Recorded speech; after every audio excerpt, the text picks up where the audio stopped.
Today we have the Eastwood Sidejack Baritone guitar. This is a beautiful yellow and limited edition of that. I have one of these in blue, and this one's a limited edition in yellow. And I love mine. I love my baritone guitar, tuned to a B standard. And I've got the strings off already, and this is for my friend Bo Everett. And we're going to change the factory pickups. By the way, the factory pickups ain't too bad that come with these P90s. They're pretty good. But we're going to put something really nice in there. A couple of these Dominger P90s. That's the neck pickup. And then there's a P100, which is a P90 humbucker. Boy, look at the coils on that thing. You can see the difference. I mean, these pickups, the stock pickups, they look like that. Both of them look like that. And look at that bridge pickup right there. Man, boy, isn't that a hammer knocker. That one ought to do great. So, we'll put these in today and do a few more electronic modifications that will help accommodate those pickups, and also a nice set of string joy 13.5 to 62 gauge for baritone guitar in the signatures, string joy signatures. Those are excellent strings for baritone. I have them on mine, and really makes it sound better intonation, well-made strings, good for your baritone.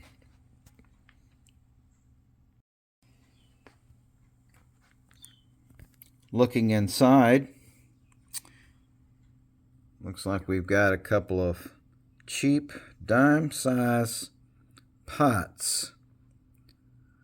Those would be a 500K pots made by Alpha, and we're going to need to put some 500K CTS pots in this guitar to get the full benefit of the new pickups. There's a switch. Switch is fine. It is an Alpha copy of a Switchcraft, but it's working quite well in there, and not a thing wrong with that switch. So we're going to leave the switch there, but we're going to shield this up far better than this. It's just one little strip of shielding here just around the pots, and inside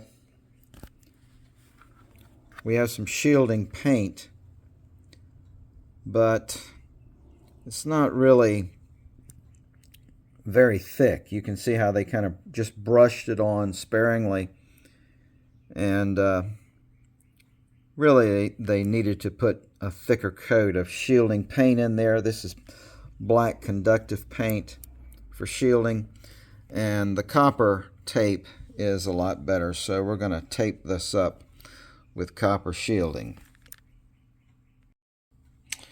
So what are we going to do about that cavity? Well, it's got some shielding paint in there, and if you double up on this black shielding paint, it actually works pretty well. This is a conductive shielding paint that, and I have a bottle of it here. Comes with its own little brush. So I'm going to put another coat of this in there, a good thick coat, and let that dry, and then we'll continue with the pickup installation. So now I've given the shielding paint time to dry, and a good thick coat in there has now been added, and I have the carryover connection from the shielding paint that's going to be used for the bottom of the pick guard, so that the shielding under the bottom is grounded to the shielding in the cavity, and this is conductive shielding, so it's going to be conductive all the way across, and as you can see, it's conductive here as well. So that is making contact, and that should be good shielding for the inside of this guitar. Alright, so here is the new harness going in the guitar. The pickups are wired to the switch there. There's a CTS 500K Potts with a treble bleed circuit and an 0.22 microfarad orange drop capacitor. Should sound great. Alright, finished. Everything's installed. I've adjusted the pickup heights. And there she is, man. It's going to sound great. Alright, let's try it out. Demonstrate these pickups real quick. That's both pickups.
When I pick up one of these, because it was played on a baritone guitar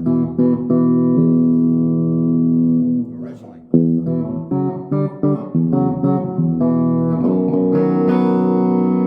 Great sounding bridge pickup, and add a little distortion. Play something like Money for Nothing in a lower key.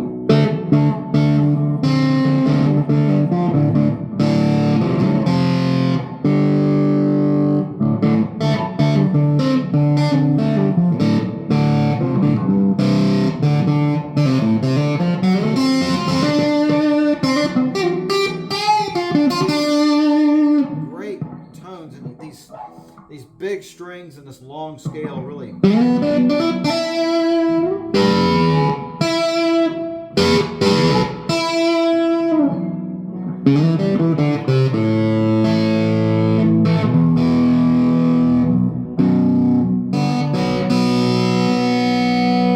Great sounding guitar. Put it on the neck pickup.